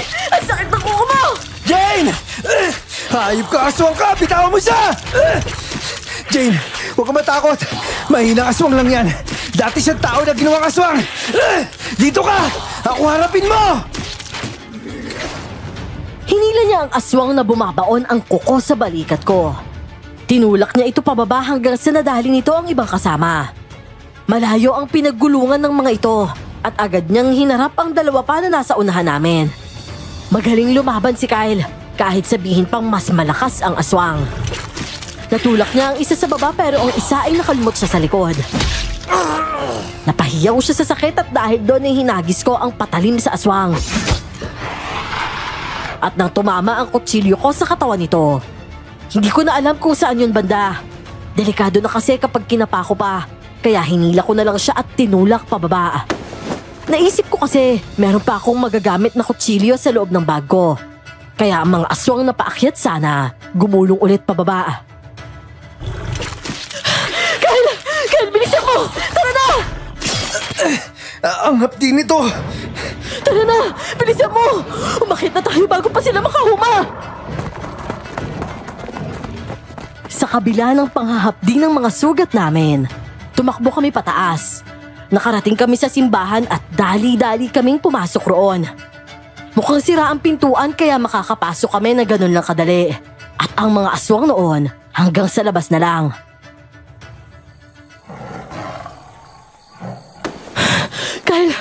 Kyle, ayos ka lang ba? Sandali, ito yung flashlight ko. Ito. Yung flashlight ko nahulog. Hindi ko na alam kung nasaan yun. Hindi ko na nga din napansin eh. Pero hayaan mo na. Meron naman ako dito. Patingin nga ako ng mga sugat mo. Diyos ko, ang lalaki niya na. Bakit ka kasi hindi nagsuot ng backpack? Tingnan mo ko, naprotektahan yung likod ko. Hindi, pero may sugat ka pa rin sa balikat to. Pero maliliit lang to. Halika na, doon tayo sa harap. Nakakatakot yung pakiramdam dito sa loob ng simbahan na to eh. Pero, bakit nga ba may simbahan dito sa bundok? Siguro parang panatan ng mga tao yon. Simbahang tinuturing noon na himala. Bakit mo alam yun? Hindi ko naman talaga alam eh. Yun yung palagay ko lang. Dahil yung mga ganitong klase na simbahan naman, tinuturing talaga naghihimala eh. Kung ganun pala yung simbahan na to, ibig sabihin, nadaig pala to ng demonyo? Sa palagay ko, hindi, Jane. Kasi kung nadaig ito ng demonyo, napasok na sana to ng mga aswang.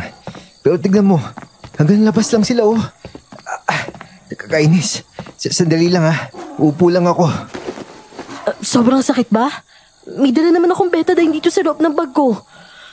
Buti na lang talaga nadala ko tong backpack na to. Alam mo, Jane, ayoko talaga maramdaman tong sugat ko sa likod eh. Sawang-sawahan na talaga ako sa sakit. Ano bang magagawa mo? May sugat ka sa likod eh. Wala ka ng takas dyan. Hindi. Nagkakamali ka. Meron. Meron? Paano naman? Sandali ah. Sandali. Ano bang ginagawa mo? Teka, bakit ang dilim dito? Gabi na? Nasaan? Ano to? Aray, sakit. Ano nangyari? Bakit masakit yung liga? Aray, buwisit na paano ako, Jane? Jane, ano ba nangyari? Grabe ang daya talaga nung Kyle na yun. Aaron, ikaw na ba yan? Kaya pala ganun yung sinabi niya eh. Nasaan tayo, Jane? Ba't may sugat ako? Buwisit na, Kyle yun. Anong ginawa mo? Jane, sumagot ka naman. Sakit na likod ko, oh. Ay, inatake kasi tayo ng sandabakmak na aswang, kaya may ganyang kakalaking sugat. Aswang? Nako, nasan yung aswang? Buwisit naman. Nasaan ba yung aswang? Buwisit, nasaan ba yung baril ko? Yung baril ko, babe, nasaan ba? Ewan ko, baka tinapon ni Kyle. Anong tinapon? Baril ko yan, ba't naman niya tinapon? Buwisit yung likod ko, buwisit ang hapde. Kyle, palit na tayo. Buwisit ka. Hayaan mo akong magtiis ng ganito. Kyle! Lintik na yan, ang sakit nito. Ay naku, ewan ko talaga sa inyong dalawa. Ba't ka naman natatawa dyan? Anong nakakatawa? Laki-laki na nga ng sugat ko, oh. Natatawa ako dahil mukha kang baliw. Nag-iiba-iba kasi yung pagkatao mo eh. Alam ko naman baliw ako eh. Pero grabe ka naman. Harap-harapan talaga. Ikaw kaya yung may personality disorder tapos pagtripan ka ng ganito na isang pagkatao mo. Sakit kaya nito. Tapos yung lugar na to, ano ba to? Lintik naman, Jane. Huwag mo naman ako pagtawanan, no. Teka nga, nasa may flashlight ko. Teka, wala namang flashlight sa bewang ko. Buwisit na yan. Kahit flashlight, wala ako. Pahiram nga ako ng hawak mo.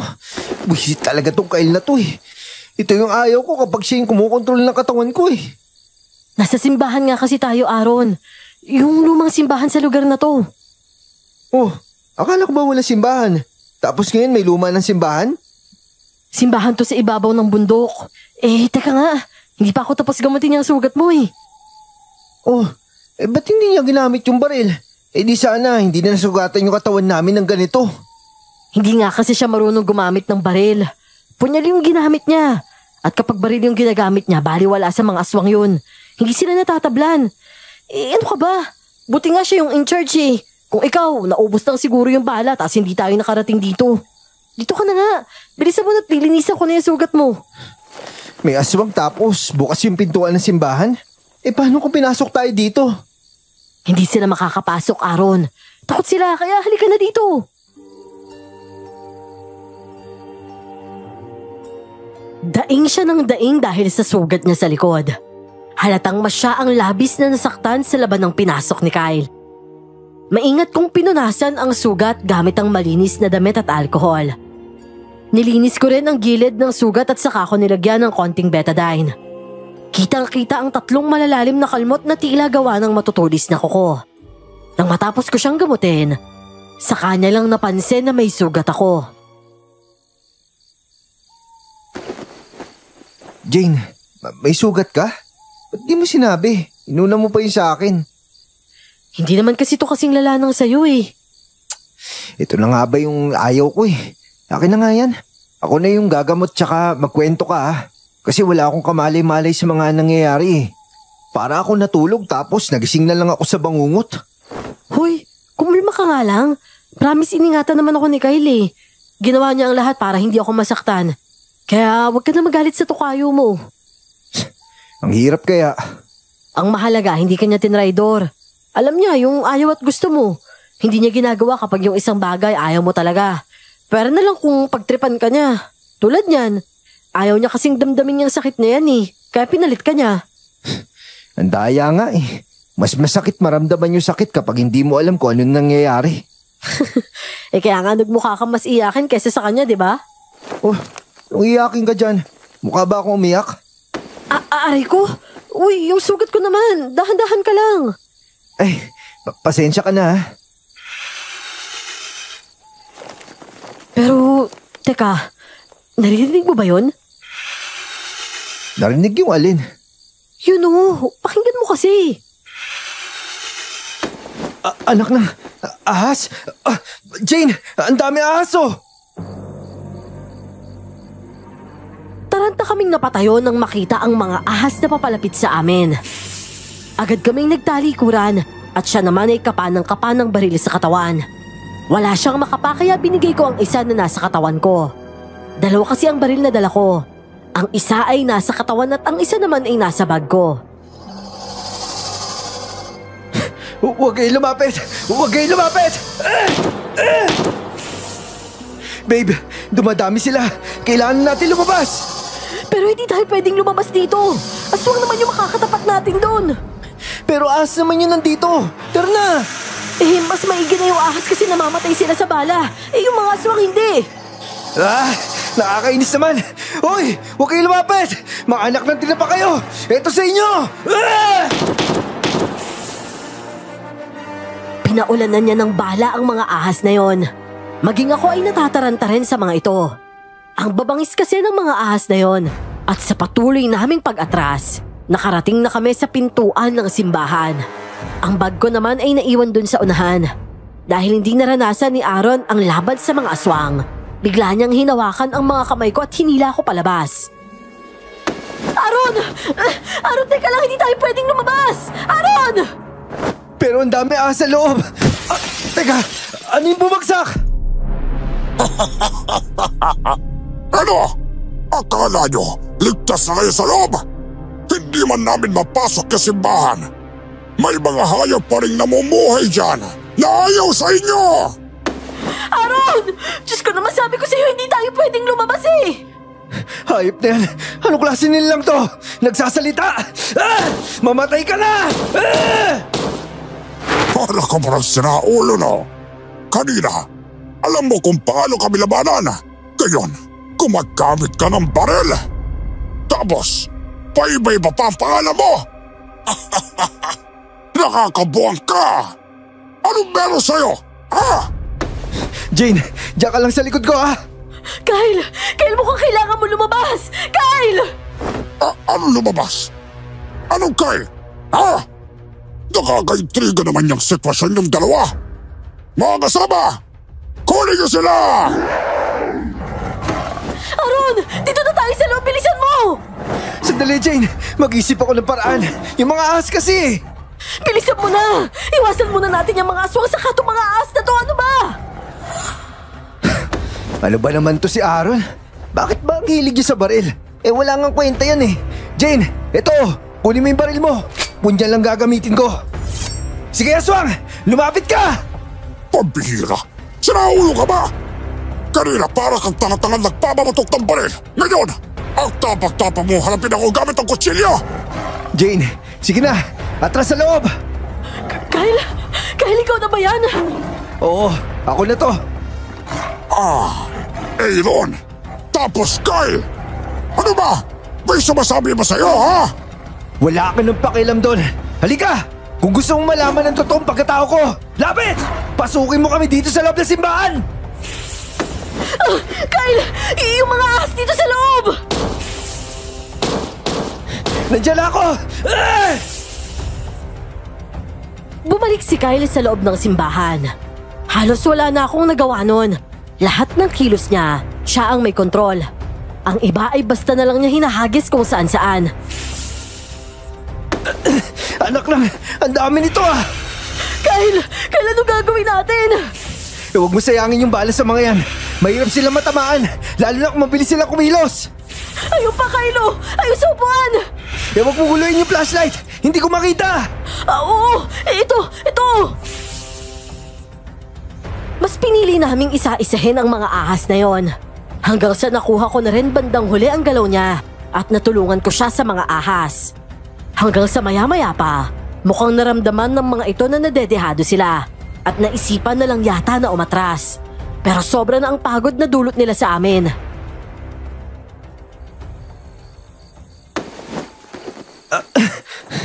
Teka, ano nangyayari na naman? Nasa loob na naman tayo ng simbahan? Nasaan yung mga ahas? Aaron, ikaw na ba ulit yan? Wala na. Alam mo, nakakainis ka, no? Huwag ka na nga kasing lumabas kasi nga maraming aswang doon. Mas pinili mo pang takbuhan yung mga ahas. Mas delikado nga yung mga aswang kaysa sa mga yan eh. Anong ibig mo sabihin? Mali ako? Oo, mali ka. Maling-mali ka. At ano? Tama si Kyle. Oo, tama siya. At nakakainis ka. Oh, edi kayo na magsama. Mas okay pala siya eh. Talagang kami yung magsasama kahit magtampo ka pa dyan. Dahil yung sasamahan ko, ikaw pa rin naman eh. Isa lang kayo, hoy. Kaya huwag kang magselos dyan. Kakainis talaga tong lalaking to. Teka nga, ba't mo buwisit na buwisit ka? Stress na stress ka na ba? Oo, sobra na ako nasi-stress. Makinig ka na lang kasi muna. Alam kong mahirap yung pinagdadaanan mo. Yung tulog ka tapos bigla ka na lang gigising na iba yung pagkatao mo.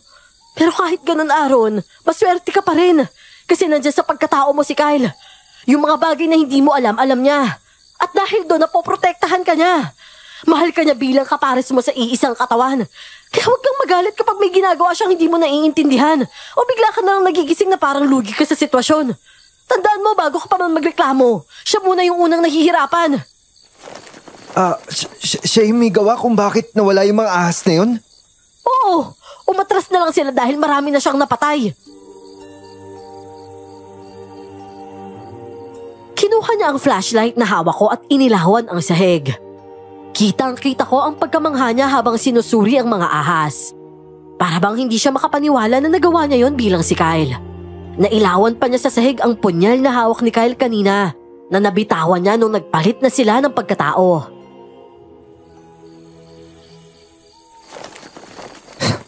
Ngayon ko lang talaga nakikita yung pagkatao ni Kyle.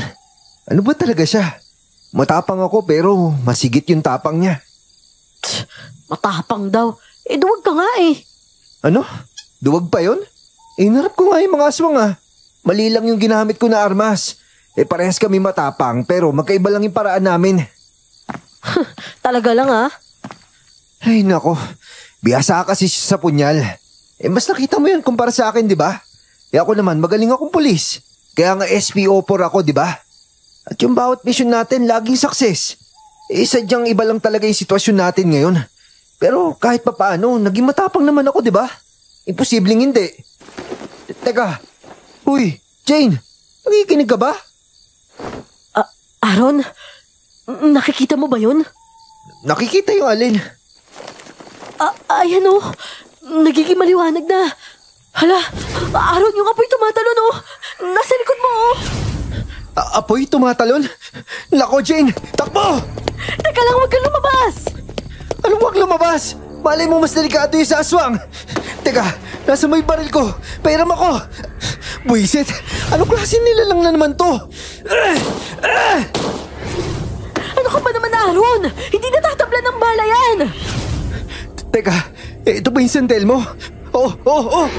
Mapapaso yung mukha ko! Jane, halika dito! Baka nanunog lang mukha yan! Sa mukha umatake! Hoy! Huwag kang lalapit dito! Takbo kami ng takbo noon na iniikot-ikot namin ang loob ng simbahan. Maiwasan lang ang apoy na tumatalon-talon na yon. Parang hulmang bungo yun na kahit saan kami magpunta, humahabol ito. Hoy! Huwag kang lumapit! Diyan ka lang! Nakakainis naman to! Hoy! Teka lang, bag ko yan eh! Huwag mo namang ihagis! Yung cellphone ko nasa loob niyan! Ayaw nito matablan sa bala! Pahinga ko pangampas! Bilis! Pahinga ko pangampas! Teka! Wala akong makita eh! Ito na lang! Yung galing sa upuan! Ayan o, ihampas mo! Akin na! Lumayo ka sa amin! Anak na! Lumulusot lang yung kahoy! Buo pa rin yung sandal mo! Hindi siya natitinag sa kahit anong... Teka, ano bang kailangan mo?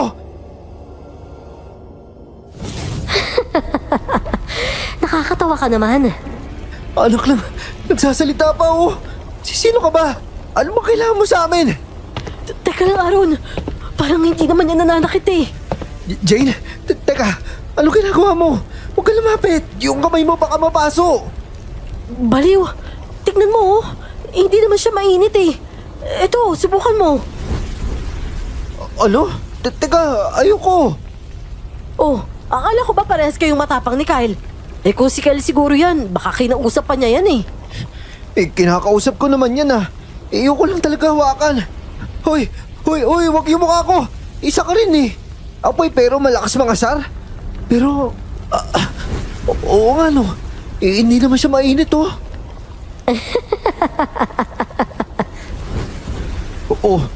Anong tinatawa-tawa mo? Hindi ako natutuwa sa ginagawa mo ah. At saka, alam kong mali makisilong dito sa simbahan. Pero marami kasi aswang sa labas eh. Dito kami ligtas. Kaya pwede bang makisilong lang? Kahit ngayong gabi lang oh. Alis din kami bukas.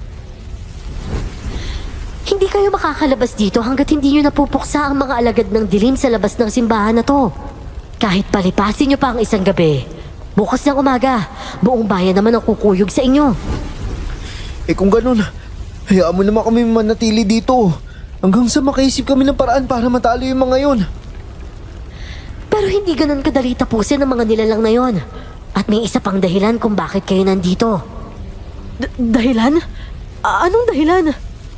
Ano ba yan? Propesiya? Sa palagay ko, hindi angkop ang salitang propesiya para ilarawan ng bagay na to.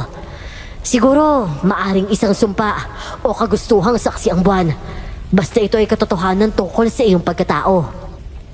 Pagkatao? Kaninong pagkatao? Sa akin? Tungkol ba ito dun sa dalawang katauhan niya? Ang ingay mo naman, Aaron. Babae nga po eh. Ano ba talagang katotohanan sa likod ng pagkatao ko? Hali kayo, dahil nalampasan nyo na ang aking mga pagsubok. Sumunod kayo sa akin at ipapakita ko sa inyo ang sagot na matagal nyo nang hinahanap. Bigla na namang nagbago ang pagkatao niya noon. Bigla na naman siyang naging si Kyle. Kita kasi sa tindig niya, hindi na yung katawa-tawa at sinusubukang maging matapang. Nang mga sandaling yon ay naging panatag lang ang loob ko dahil kay Kyle. Dahil sa presensya niya na parang may dalang lakas sa sistema ko. Sinundan lang namin noon ang tumatalo na apoy. Dahil sa liwanag nito, kitang-kita namin ang daan sa paligid. Kanina ang dami naming nakakasalubong na ahas. Pero sa pagkakataong ito, ni isa wala. Tahimik kaming naglakad pababa, patungo sa ibabang bahagi ng simbahan, hanggang sa huminto ang bolang apoy.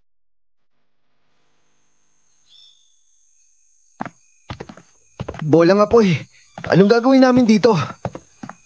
Maligayang pagbabalik, Ginoong Baraw. Ginoong Baraw? Ako? Isang masalimuot na katotohanan ng kailangan mong malaman tungkol sa pagkatao mo. Maaaring nararamdaman mong pamilyar sa'yo ang lugar na to. Dahil dati kang taga rito.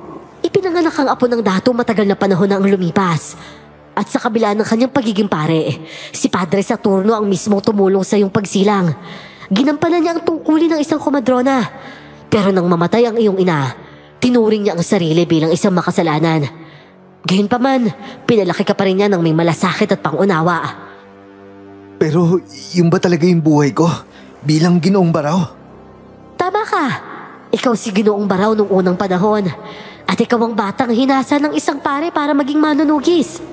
Lalo na laban sa mga kampo ng dilim. Yun ay dahil pinili kita ayon sa nakikita kong kinabukasan mo. Alam ko kasing hindi ka magtatagumpay sa misyon mo bilang Ginoong Baraw sa kabila ng karunungan mo sa paglikha ng sandatang to na binasbasan ko. Tinulak niya ang baul na parang takip lamang at lumabas ang sandamakmak na mga alitaptap.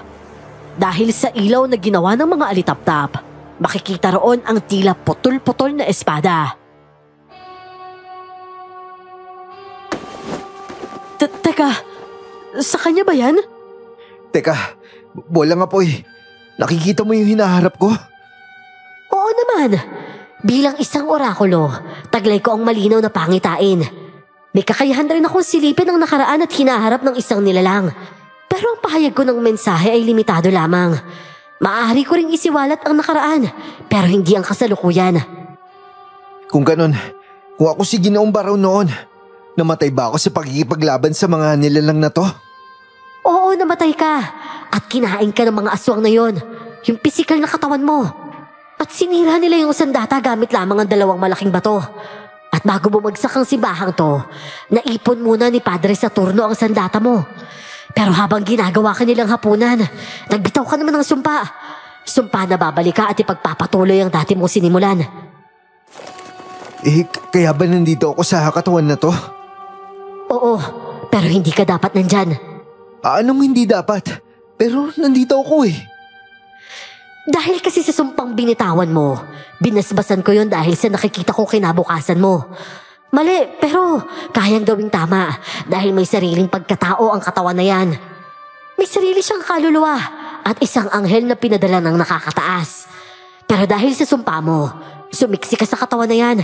At bilang parusa, kailangan mong indahin ang mga karanasang dapat siya ang dumanas. Inako mo yung sakit ng pangmamalupit ng pamilya niya sa kanya. Kaya nanatili kang may alam at siya naman ay wala. Ibig sabihin, hindi talaga ako si Aaron. At ako talaga si Kyle sa henerasyon na to. At yung tunay na nagmamay-ari ng katawan na to, si Aaron at hindi ako. Oo, tumpak. At yun ang katotohanan. Ibig sabihin pala, hindi talaga personality disorder yan? Talagang dalawa kayo dyan ni Kyle? Diyos ko, pasensya na Aaron ha. Nadamay ka pa sa kagagawan ko. At ngayong nakabalik ka na, tatapusin mo ang iyong misyon. Sikapin mong manalo sa pagkakataong to at huwag mong hahayaang mapahamak ang babaeng to. Pero paano na yan? Siraan na kasi ang espada eh. Bubuuin mo yan ulit. Bubuhin ko ulit? Paano? Walang iba kundi sa paraan kung paano mo to binuo noon. Matapos sabihin yon ng San Telmo ay tumalon-talon ito palayo. Muling nanumbalik ang kadiliman sa paligid, kaya agad akong nagpailaw ng flashlight. Kyle, paano mo bubuuin yan? Tatalian mo? Ewan ko nga eh. Pero may lighter ba dyan sa bag mo? Ito, kumpleto naman ako sa mga pang-emergency. Kaya, dito, meron ako lighter. Bukas sisimulan ko buuin to. Pero sa ngayon, matulog muna tayo. Matapos niyang sabihin yon ay pinalit niya sa katauhan niya si Aaron. Tulad ng inaasahan, gulong-gulo na naman ito sa paligid niya. Pinaliwanag ko na naman ang nangyari.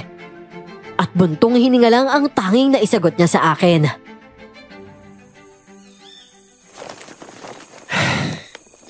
Pambihira pala. Ba't naman ako yung napili pang sapian? Dapat sana alam ko rin yung mga nangyayari, no? Hindi yung ikaw lang yung nakakaalam ng galaw ko. At mas may control ka pa kumpara sa akin. Ang daya eh. Huwag ka na magreklamo dyan. Eto mo. Kumain ka na muna. Dito na muna tayo kasi inaantok na talaga ako ng sobre. Sige. Kumain muna tayo tapos matulog.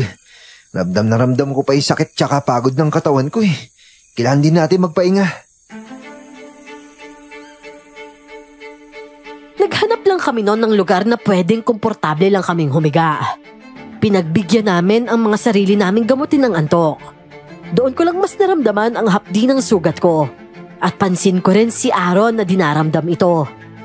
Nang magising naman ako, madilim pa rin sa lugar. Bumangon ako at tila naramdaman agad yun ni Aaron. Kaya hinawakan niya ako sa braso.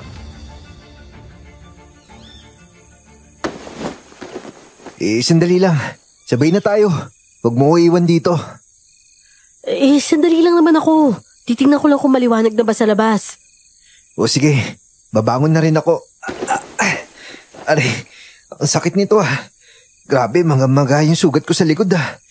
Sigurado ako may halamang gamot tayo makikita dyan sa labas. Mas magagamot na natin to. Lumabas nga kami noon at doon ko nakita ang kalumaan ng simbahan. Sa labas ay kumuha ako ng halamang gamot at napakasukal na nga talaga noon. Matapos kong lagyan ng karagdagang gamot nun si Aaron, pumalit naman agad si Kyle at agad na sinimulang gawin ang dapat niyang gawin.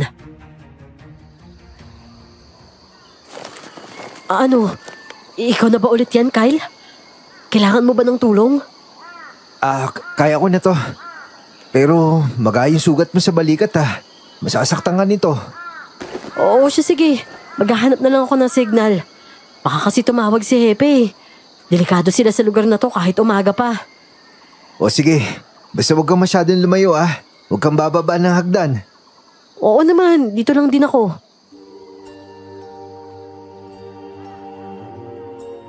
Nang lumabas naman ako noon ay agad akong nakakuha ng signal. May mensahe na nga ang Hepe na paparating na sila. Pero nang tawagan ko ang numero nila, hindi ko na sila makontak. Ay, Diyos ko naman. Sana naman walang nangyaring masama sa Hepe namin. Purset! Aaron! Naku, Si Sir Franco yun ah! Nandun na siya sa baba! Ano ba naman kayo? Hepe lang yan ng mga pulpul na pulis! Habulin nyo! Naisahan na naman kayo! Sige, habulin nyo ba? Aaron! Jane! Nandiyan ba kayo? Sir! Sir, nandito kami, sir! Naku, may sugat ka! Sir, bilisan mo, humawak ka dito! Ay, naku, Jane. Salamat at ligtas ka. Opo, sir. Sa awa ng Diyos nakaligtas po kami. Pero kailangan mong bilisan, sir. Hinahabol na naman tayo ng mga yan eh. Sadali nga. Siguro naman sa umaga mamamatay kayo sa bala, no? Ah! Ah! Wala na akong pakialam kung mga tao sila sa paningin ko noon. Mas tumatak sa utak ko na hindi sila normal. Isa-isa ko silang pinagbabaril at bumalik lang sila sa baba at hinatak pataas ang hepe namin. Nang makuha ko na siya, agad kaming tumakbo papasok ng simbahan. Ay, salamat. Ito na nga ang simbahan. Nasa si Aaron? Nandun po sa underground. Kaya lang po ba yung pumunta dito? Oo. Hindi ko na pwedeng idamay ang iba pang pulis eh. Eh bakit parang alam niyo po yung tungkol dito? Dahil dito rin ako nanggaling. Yung lolo ko dati, isang albularyo at nakasama niya si Padre Saturno noong kabataan niya. Kaya po pala alam niyo yung tungkol sa simbahan. Dito ko rin nakilala ang mama mo eh. Po? Nasa si Aaron kasi. Nandun po siya sa baba. Tara po dito. Teka, nasa baba kung nasa ng espadang gawa sa pilak ni Ginoong Baraw. Oo po. Alam niyo rin po yung tungkol dun? May malaman. Dahil nga sa lolo ko eh. Kayo naman, paano ninyo nalaman yung tungkol doon? Ang ibig ko sabihin, bakit parang may alam din kayo? Dahil po sa San Telmo, kinausap niyo po kami at pinaliwanag sa amin ang lahat. San Telmo? Abay, hindi yun San Telmo. Nagpapanggap lang din na ganun. Pero ang totoo, isa siyang orakulo. Yun nga din po sa pagkakaalam namin eh. At isa pa, sabi rin po yun ng batang lalaki na nakausap kami. Alam niyo sa lugar na ito, wala kayong kakampi na taga rito. Maliban lamang sa orakulo. Ang batang lalaki na nakita ninyo, ako, sigurado akong siya rin yun. Kahit po yung matandang babae na tinuro ko saan po yung sasakyan namin? Oo, dahil sa oras na bumalik si Ginoong Baraw, gagawa at gagawa siya ng paraan kung paano ito makarating sa simbahan. Kaya hindi ko alam kung tama ang hinala ko sa ngayon eh. Ang sabi mo si Aaron, yun pala siya. Pero kahit lumapit si Sir Franco kay Aaron o Kyle, hindi niya ito pinansin. Patunay na si Kyle ang kumokontrol sa katawan ni Aaron. Tinutunaw lang niya ang putol-putol na espada. At sa paglapit ni Hepe ay sinilip pa siya nito sa mukha. Pero nitapunan ng tingin ang Hepe ay hindi niya ginawa. At dahil sa pagtataka ay tumingin siya sa akin at lumapit rin. Nahihirapan naman akong simulan ang paliwanag nun. Pero kalaunan ay nagawa ko ring sabihin na hindi si Aaron ang kumokontrol sa katawan nito. Ano? Hindi si Aaron ito? Hindi po. Ang totoo po niyan kasi, may personality disorder po talaga siya. At yung isang katauhan niya, si Kyle yun. Pero ang sabi po ng orakulo sa amin kagabi, si Kyle po yung Ginoong Baraw. Bali po 2 espiritu yung nasa katawan niya. Ang isa, kay Aaron po talaga. Tapos yung isa sumisiksik lang po. At yun po si Ginoong Baraw.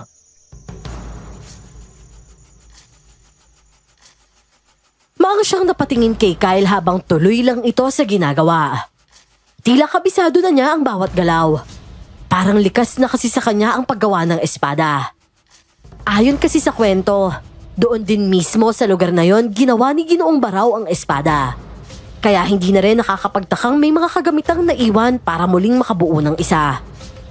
Tinulungan siya ni Sir Franco at hanggang sa sumapit ang 3:00 ng hapon, tuluyan na itong nabuo. Ang ginamit lang nilang pambaga ay mga upuang kahoy sa loob ng simbahan. Matitibay na kahoy na hindi basta-basta nauupos, kaya mainam sa pagpapainit ng bakal. Grabe, ang galing ah.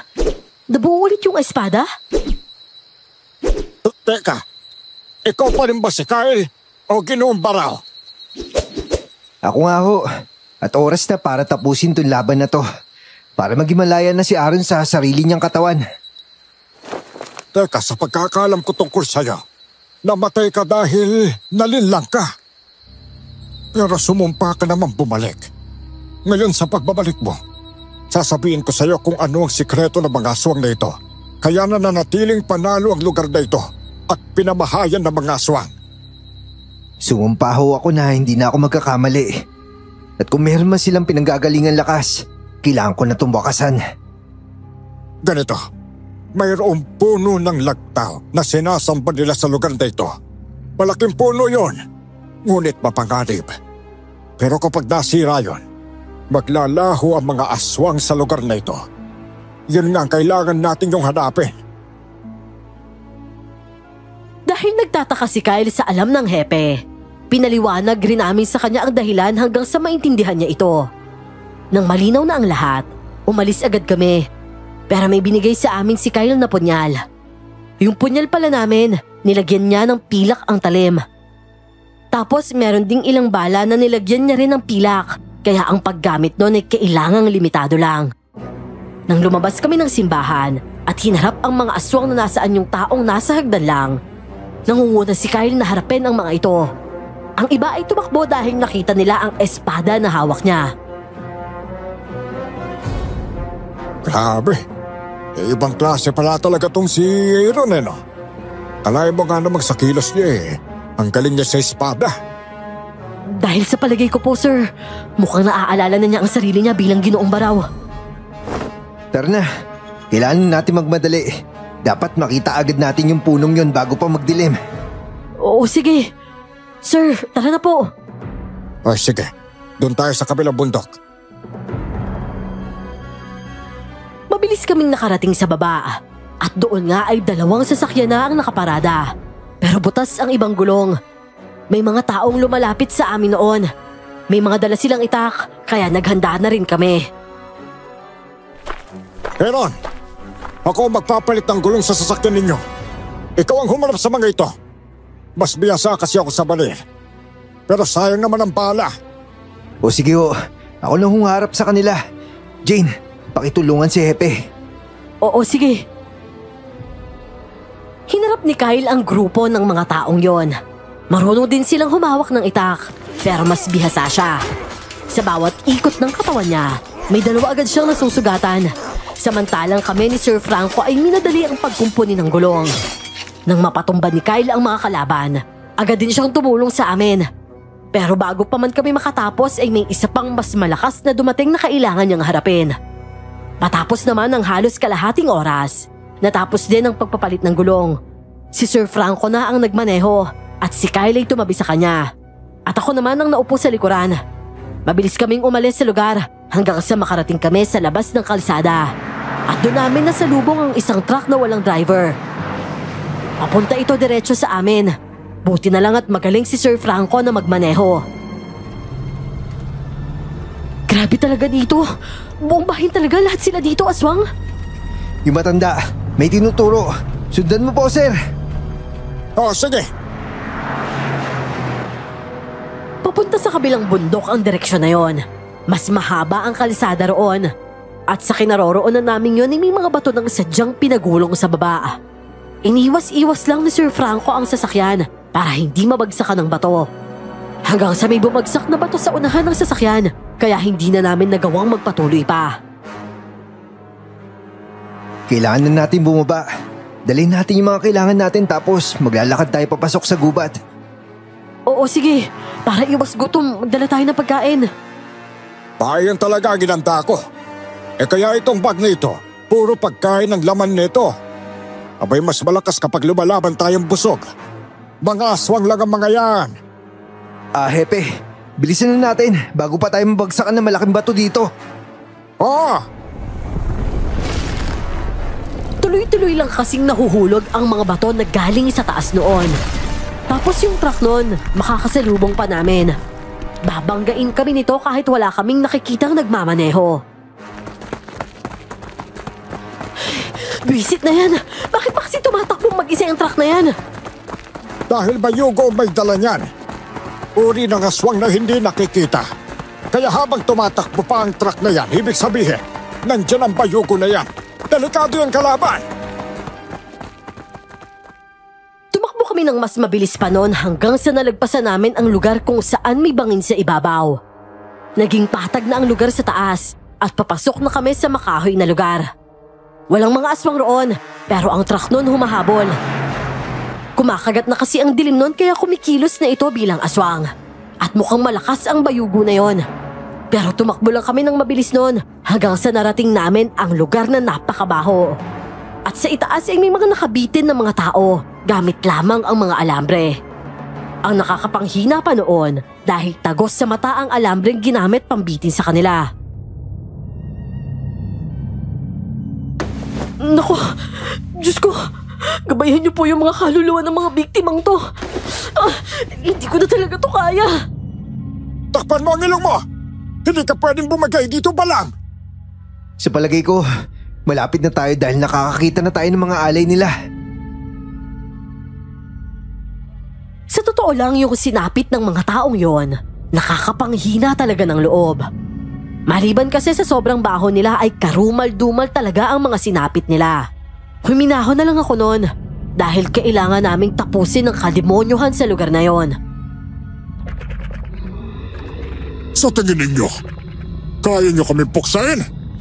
Saan kayo nagkakamali? Mga kasama, huliin sila't ialay. Nangangailangan ang lagtaw ng dagdag kapangyarihan upang mapanatiling matatag itong bayan natin! Humanda kayo! Ito na yung totoong laban natin! May lambat sa ibabaw!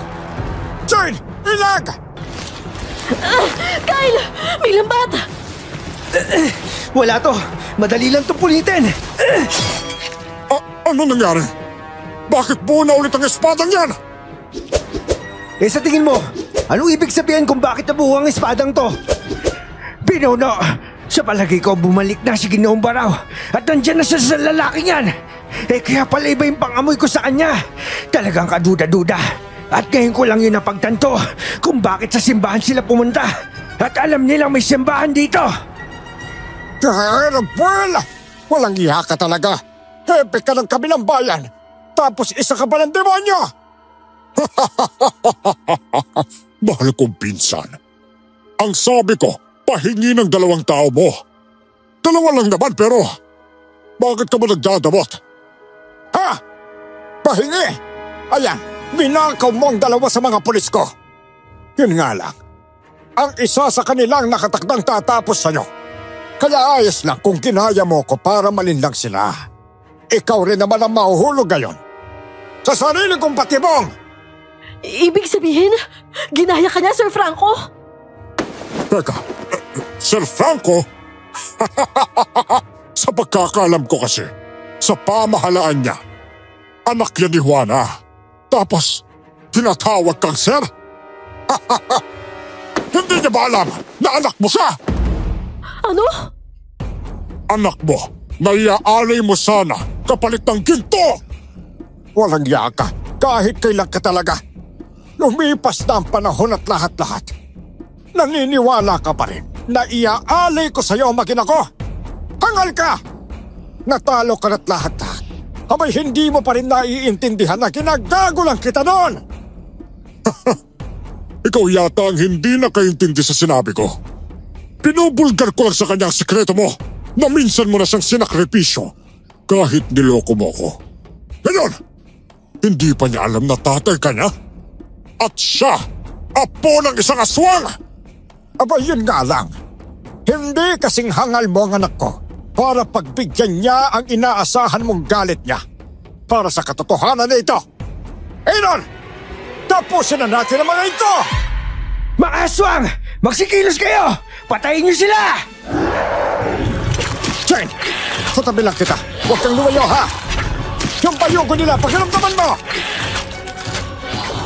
Nagsimula na ang laban noon.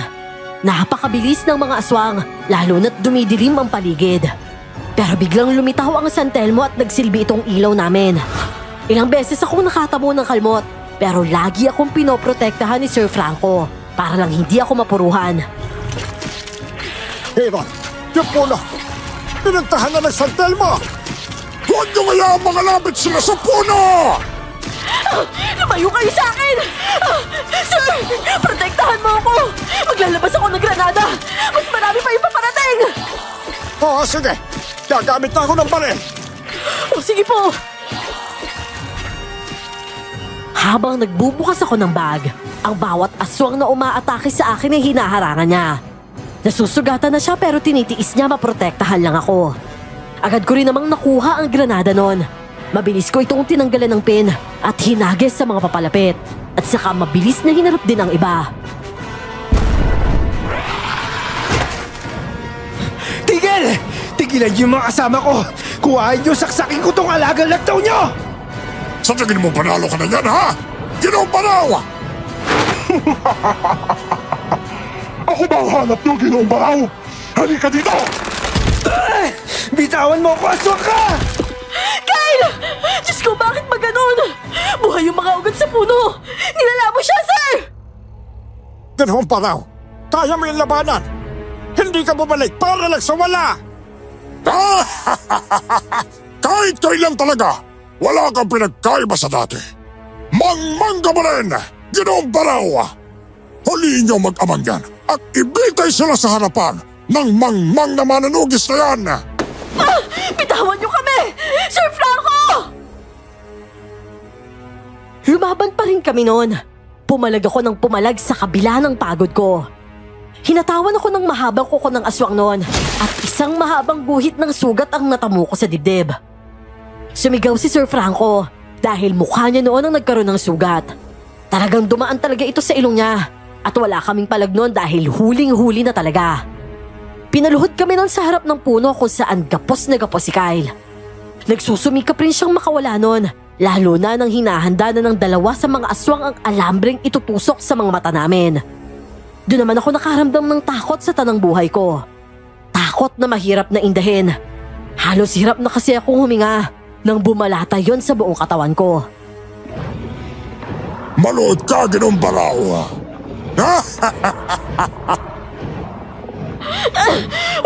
Bitawan niyo yung buhok ko! Kyle, liligtas mo si Aaron! Siguraduhin mo lang magagawa mo yan, Rabel. Nagkamali ang lagtaw niyo sa paggapos sa akin dahil ito na hinihintay kong pagkakataon! Ano pinagsasasabi mo? Hindi ako lalapit sa'yo kung alam kong tiyado ang paggapos mo, Hangal! Anak na! Lagkaw! Bitawan mo siya! Bitawan mo siya ngayon din! Nang pakawalan siya ng mga ugat at ihahagis na sana, bigla siyang nakahawak sa isa sa mga yon at mabilis na ginamit ito para makalapit. Sa isang iglap ay tinarak niya ang espada sa aswang na lagtaw na noon ay lumulusot na ang kalahati ng katawan mula sa puno. Sa mismong pagbaon ng kanyang espada, ramdam ang panginginig sa paligid. Lahat ng aswang ay biglaang nasaktan dahil para bang konektado silang lahat sa iisang ugat ng nilalang na yon. Kayo mga hangal, mga ututo! Huling-huli na ako, pinakawalan niyo pa ako! Eto pa sa inyo! Jane! Tayagan! Halika! Hayop ka! Hayop ka! Hindi pwede ito! Ang puso ko! Ang puso ko! Palinga-linga na lang kami sa paligid noon. Isa-isang natutumba ang mga aswang. Ang nararamdaman ng lagtaw ay nararamdaman din nila. Hawak-hawak lang ako ni Sir Franco noon sa braso at si Kyle ay paulit-ulit na sinasaksak ang lagtaw sa puno. Ang nakakakilabot pa sa mga pangyayaring yon dahil ang mga katawan ng mga taong nakabitin ay nagsilaglagan din. Wala kaming magawa noon ng hepe kundi iwasan ang mga katawan na yon. Muli na naman akong nasuka sa sobrang baho. Hanggang sa maya-maya pa, tumahimik na ang buong paligid. Ang San Telmo na lang na tumatalon-talon ng kapansin-pansin noon. Narinig ko ang pagbunot ni Kyle ng espada mula sa katawang walang buhay ng lagtaw. Hinila niya ito palabas sa puno at makikita ang katawan nitong parang madulas na hayop talaga pero halatang patay na.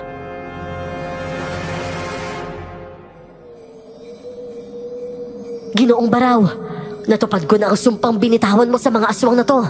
Maligayang pagbati sa iyong tagumpay. Maraming salamat, Orakulo. Ngayon, gusto ko sanang ipaubaya kay Aaron tong katawan na ito. Paano ba ako makakaalis? Wala ako sa lugar mandohan ng sitwasyon mo, Ginoong Baraw. Ang nakikita ko lang, pinanganak ang katawan na yan na may 2 kaluluwa at mamamatay ito na 2 din ang kaluluwa. Pero kung gusto mong ipaubaya ang katawan na yan sa tunay na may-ari, hayaan mo siyang gamitin niya ito palagi. Huwag ka na magparamdam. Magpahinga ka lang hanggang sa sumapit ang huli niyang sandali. Huwag mong ipagkait sa kanya ang malusog na kaisipan at hayaan mo siyang mamuhay na malusog at normal. O sige, Orakulo. Ganyan talaga yung paraan para tuluyan na ako makaalis sa mundon to. Tatanggapin ko. Hintayin ko na lang kung kailan siya mamamatay. At pangako, ibibigay ko sa kanya yung normal na buhay na nararapat sa kanya. Maraming salamat, Orakulo, ha. At maraming salamat din sa iyo, Ginoong Baraw. Dahil sa ginawa mo, makakaalis na rin ako sa wakas.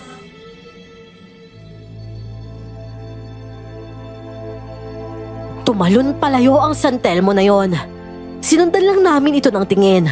At nang bumalik sa pagiging madilim ang paligid, binuksan ko ang flashlight ko at saka naman kami umalis. Nakalabas kami sa bayan na yon ng ligtas. Durog na ang sasakyan ni Aaron, kaya ang kay Sir Franco na lang na nasa baba ng simbahan ang kinuha namin. At yun nga ang ginamit namin pa uwi. Maayos na nagpaalam sa amin si Kyle. At nang magising siya, si Aaron na siya ulit. Si Aaron na walang kamalay-malay sa mga pangyayari. Oh, nasaan na naman tayo? Oh, marami na sasakyan dito, ah. Babalik na tayo sa atin, Aaron. Mukhang tapos na ang labanan. Tapos na yung laban? Ligtas na tayo? Tsaka wala na tayo sa simbahan? Tsaka ano? Nasa ibang lugar na tayo? Ay, nako. Totoo nga talagang wala siyang alam. Teka, Cesar, nandito ko na rin. Sabi ko sa inyo, sir, wala talaga siyang alam. Nagtawanan na lang kami noon sa gitna ng biyahe. Pagdating naman namin sa lugar namin, doon na rin inamin sa akin ni Mama at ng hepe namin na anak nila ako. Kaya lang naman pala nila tinago dahil si Hepe kasi ay kasado na sa asawa niyang matagal na ring pumanaw. Nung huli lang naman daw sila nagsimulang mag-date ulit, kung kailang 2 taon ng biyudo si Sir Franco. Sa ngayon po, Miss Clark, ay hindi ko na talaga nakakausap si Kyle. Totoong si Aaron na lang talaga ang nakakausap ko palagi. Pero alam kong kasama pa rin namin si Kyle hanggang ngayon. Yun nga lang, sa tagal na hindi na siya nagpaparamdam, siguro nawala na siya ng kakayahang kontrolin ang katawan nila. Nakakalungkot man pero para sa akin, ayos na rin dahil malayang namumuhay bilang normal naman si Aaron. At ngayon po ay asawa ko na siya at kasalukuyan po akong buntis sa pangalawa naming anak. Hanggang dito na lamang po ang aking kwento, Miss Clark. Maraming salamat po sa inyo.